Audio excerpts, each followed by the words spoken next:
Near mint condition, the home of collected editions. That cover's so awesome. Absolute format is the best way to own this store. Time to empty those wallets and fill those shelves.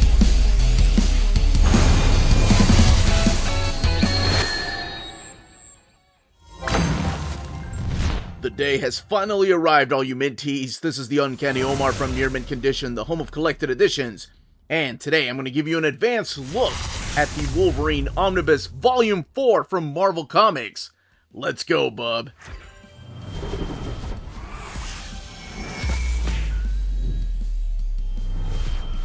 And welcome back, everybody.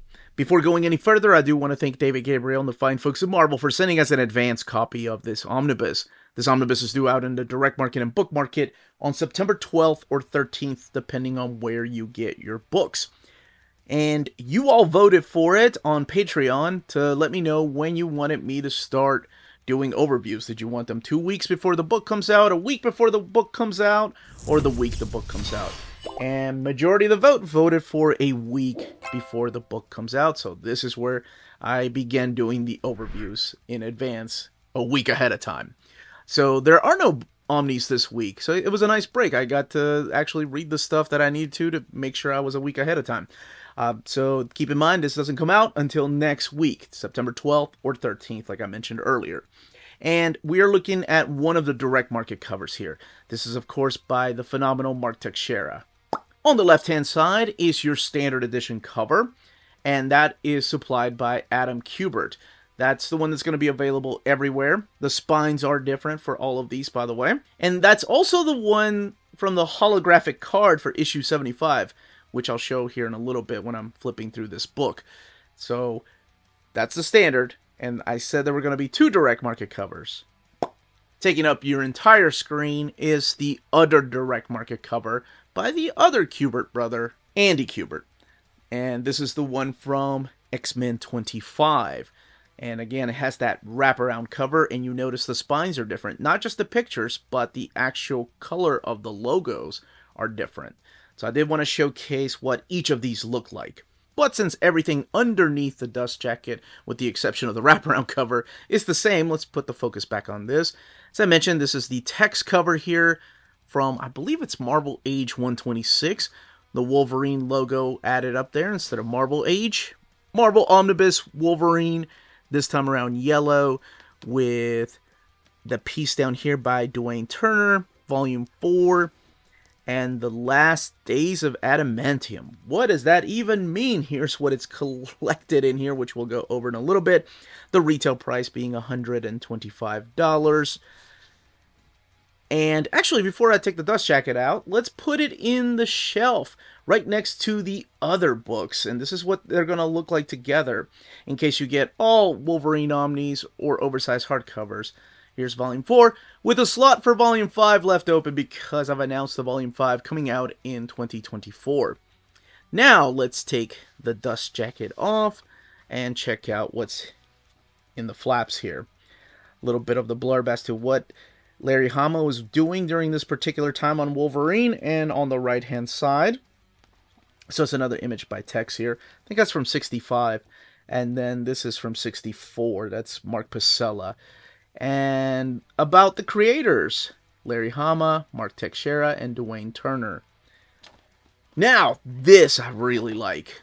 Underneath the dust jacket is nothing but comic book panels featuring our favorite Knucklehead. So you have artwork in here from Sam Keith, Andy Kubert, Adam Kubert, Mark Texeira, Dwayne Turner, Mark Pacella, just to name a few of the artists that graces this particular art on board.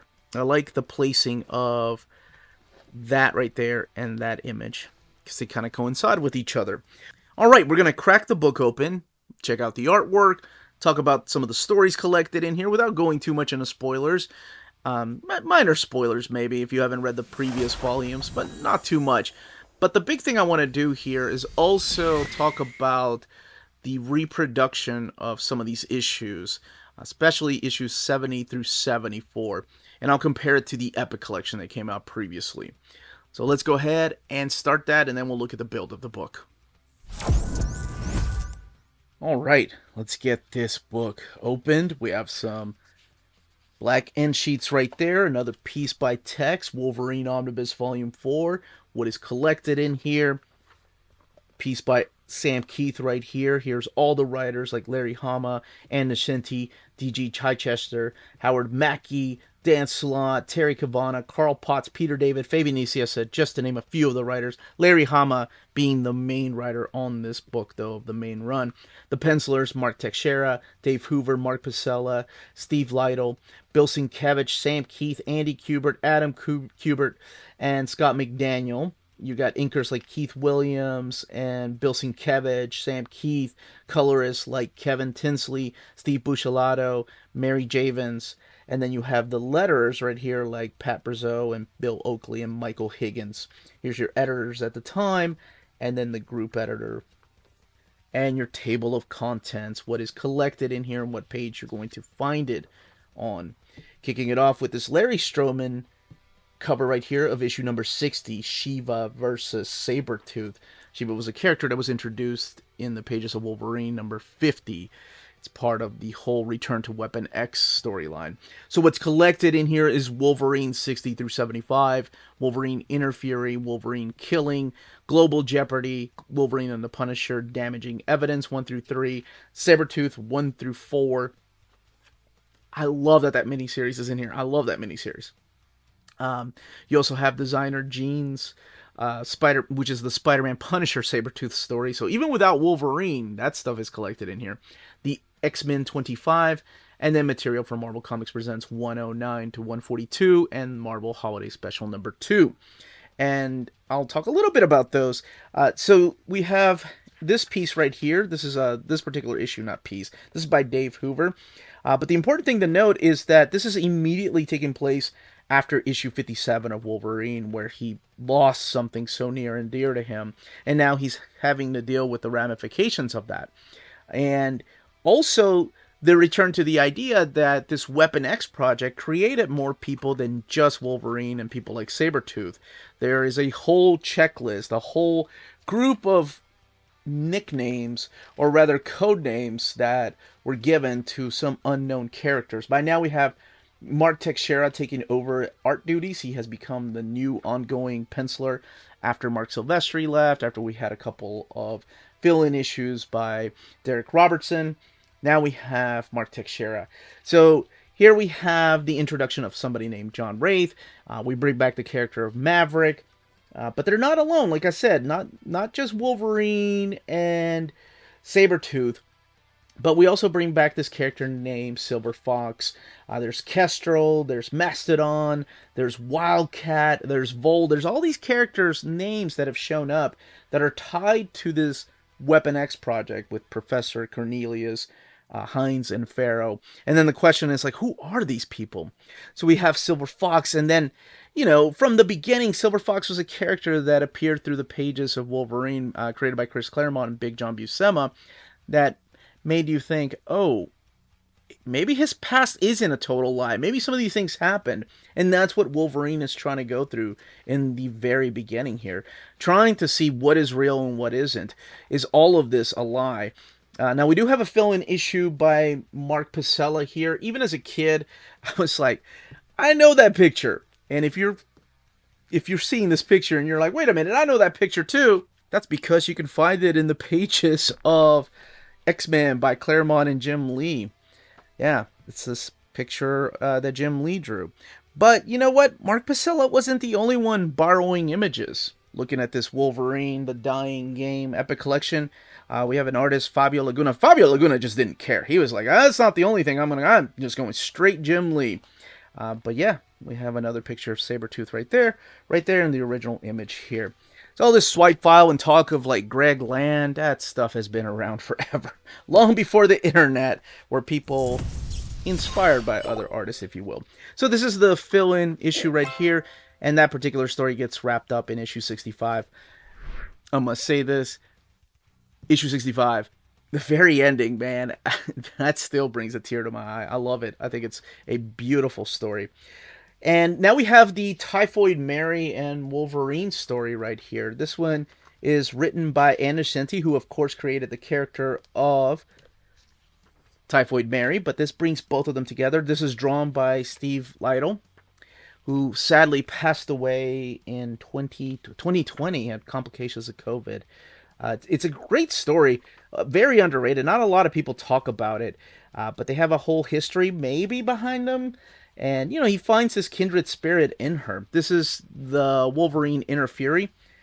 This is drawn by the phenomenal Bill Sienkiewicz, who brings his psychedelic art style because Wolverine is fighting this virus that's trying to kill him from the inside. And yeah, it's a wonderful story.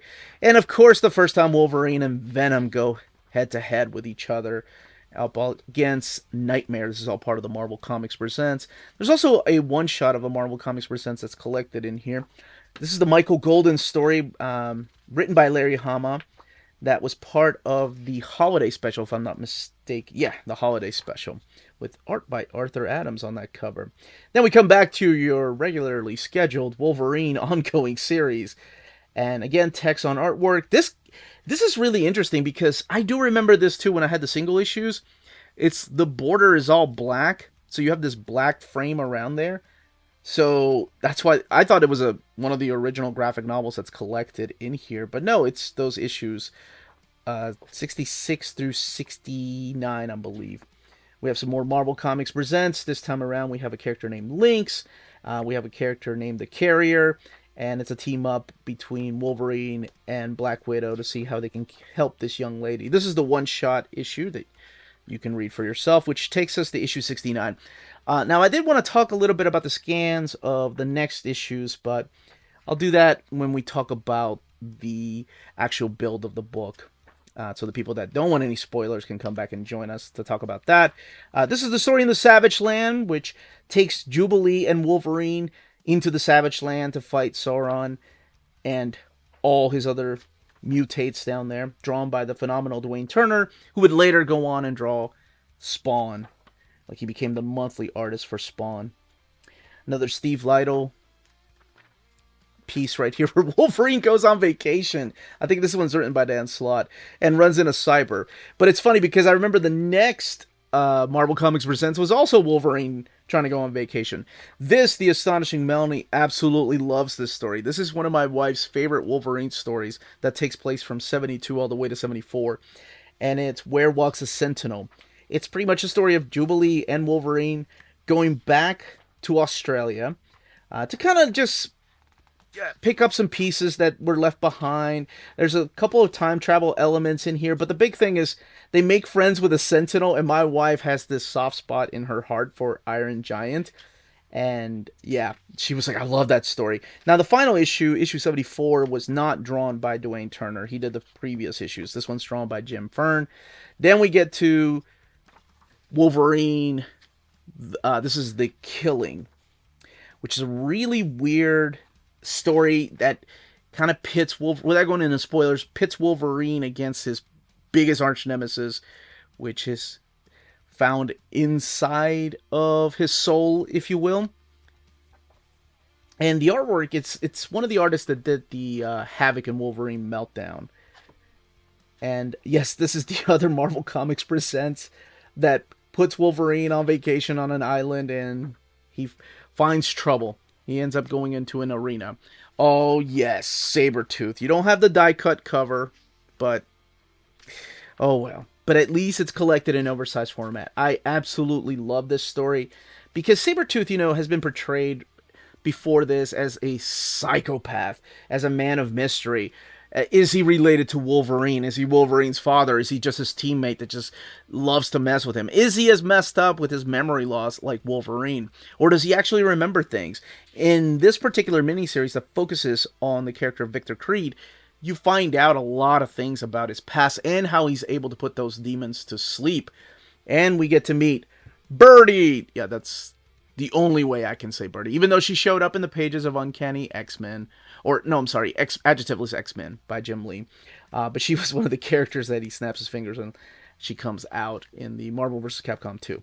And for some reason, ever since that stupid game, even though this predates the game, I have to say it like that. Birdie! I don't think I'm alone. Birdie! Yeah, boy! Alright, and The story in here, though, is also about how he is hired to go and kill somebody, and that is Mystique, and there's a reason for that. Why he is hired to kill Mystique. This is the Punisher and Spider-Man team up against Sabertooth. Somebody's going around killing people. This one, I will say, if you're, if you're an animal lover and you can't stomach animals being hurt, yeah, this is one story that does have some of that in there. And they're hunting down Sabertooth, and this is the designer jeans. Carl Potts puts the Punisher up against Wolverine in the miniseries right there. And then we get Global Jeopardy. Global Jeopardy is written by Peter David and Richard Howell. And this was done as a WWF. Yeah, the World Wildlife Federation. Not Federation Fund, sorry. It was the World Wrestling Federation. WWF had to change their name to WWE. But this was done because Marvel, the bullpen, lost somebody. And I cannot remember. I think it was a pulmonary... I think she ended up dying of a stroke. But Peter David was really good friends with this lady. And back here, there's a whole dedication to her from Terry Stewart. This is Carol Kalish, who worked at Marvel Comics during the time that she passed away at such a young age. And Peter David's, he was really good friends with her and wrote this beautiful tribute when she passed. I think it was in the Comic Buyer's Guide. And yeah, she was a big animal lover, and that's why they decided to do that. And the funding or the proceeds of that book were donated to the World Wildlife Funds. So that was real. As a kid, I don't think I appreciated it. Like, the older I got, the more I found out about her and what she was doing at Marvel Comics, and I've just learned to appreciate stories like that. All right, I can't spoil what happens here, but this is X-Men 25. Some of you already know, but I love the fact that this is collecting the entire cover, including the little holographic card. Because on the dust jacket for the direct market of Andy Kubert's cover, it's the entire thing. So I'm glad that the card is there to show Gambit. I love those holographic cards. And then, of course, Wolvie 75, which is the first Adam Kubert piece right here. I'm not going to spoil what happens in this issue, but I will say those last few pages to this day bring a tear to my eye, especially now that I have daughters. That freaking letter. That's all I'm going to say. All the way in the back. So let's welcome everybody back that didn't want any spoilers. So here we have an interview with Wolverine writer Larry Hama, also a musician, also an actor, also a penciler. We have some pinups here by Howard Chaykin and different artists. And we do have some Marvel swimsuit issues, the X-Men poster magazine, the Joe Quesada. I think that came from the Joe Quesada posters, if I'm not mistaken. Some more pinups, some wizard covers. I've always been a big fan of that Sam Keith cover right there. I thought that was such a freaking awesome picture. Sam Keith drawing Sabertooth, Deadpool, and Venom right there. And sorry, you have some Marvel Year in Review 93 covers by Sam Keith. Clawjaw. I don't think anything ever happened to that character. So here's the hologram covers, or the little cards. This is the original art, and that's what they decided to use for the standard edition cover. And then original art here by Steve Lytle and Sam Keith. That's freaking awesome. That's the original cover right there to Wolverine 75. Trade paperback covers to Sabertooth and Wolverine and Typhoid Mary. And this is a collectible classics X-Men number 4 reprinted X-Men 25 with a cover by Adam Kubert. And I remember when this miniseries was supposed to come out, but things changed. So Mike Manley was supposed to do that. This is the trade paperback to Inner Fury.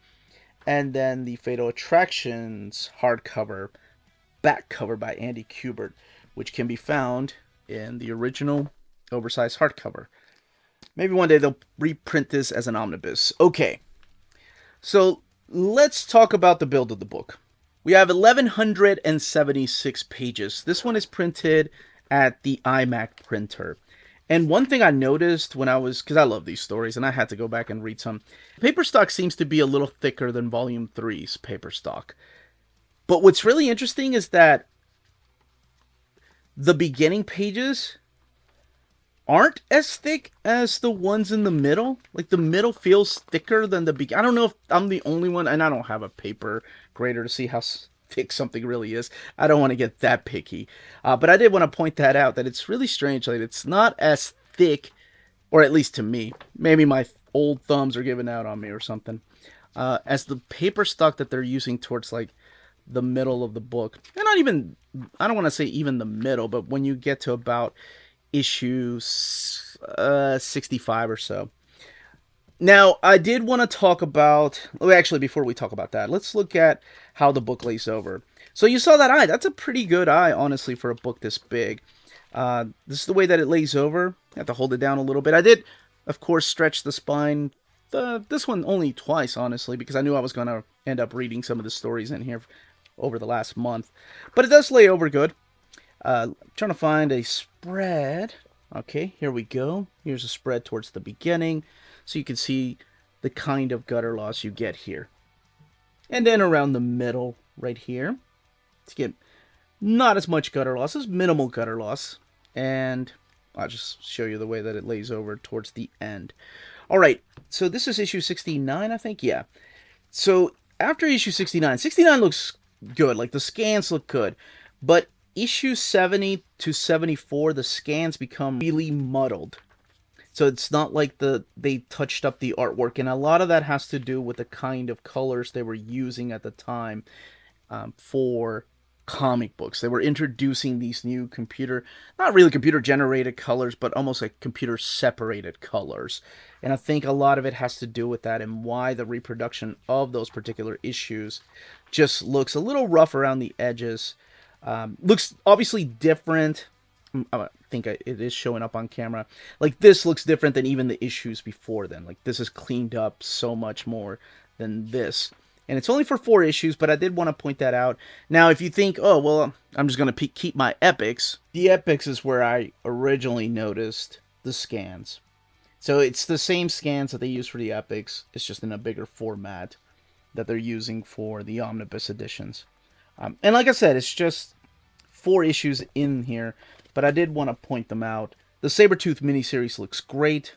Looks like it's been scanned and it's been in digital format before. But it's mainly those issues of Wolverine. Let's look at the scan of issue 75, which actually looks like it's cleaned up. As a matter of fact, I think, so I'm comparing it here to the Fatal Attractions OHC, and it looks like they use the same scans, but of course the colors look a little bit different because this is printed in a different paper stock than this was. Looks a little more vibrant over here. But it looks to be the same scan, so touched up. Doesn't look as muddled as those previous issues, 74 through, or 70 through 74. So these back here. But again, you know, that doesn't bother everybody, but I do want to be as thorough as I can be with these overviews. Where the heck are those issues? There we go. But that's it. That, as they say, is that. If you're interested in purchasing this omnibus, don't forget to check out our sponsors. If you're in Europe and you're interested in buying these books, definitely check out Walt's Comic Shop in Berlin, Germany. They have the cheapest pre-order prices, flat shipping rate of €12 for all EU countries, emails answered within 24 hours, waltscomicshop.com, and you can use the code nearmintcondition at checkout and get free shipping for all EU countries with your first order over €40. That's Walt's Comic Shop, your reliable source for omnis and premium collected editions in Europe. Ding! CheapGraphicNovels.com, your online home for graphic novels and collected editions up to 50% off cover price. They have excellent shipping and prompt and helpful service. Check out their bargain deals for up to 90% off cover price. And don't forget that CGN also takes pre-orders. That way you don't miss out on the hottest releases. And they are currently running a special promotion for you Minties. If you're a first-time customer, after receiving your order confirmation email, reply back to that email and let them know Near Mint Condition sent you their way. They will then apply a free shipping promotional credit to your next order in the US. Cheap Graphic Novels, your source for the hottest books with the kind of deep discount, quality shipping, and customer service that will keep you coming back for more. And that was the content, the page count, and build of this omnibus. Let me know in the comments down below if you plan on picking this up. How far into the Wolverine Omnis would you collect? Where is your stopping point, if there even is such a thing? I would love to know all those answers in the comments below. If you have any questions, leave them down below. Don't forget to smash that like button, subscribe, and ring that bell for notifications. Everyone, stay healthy and safe out there. Much love.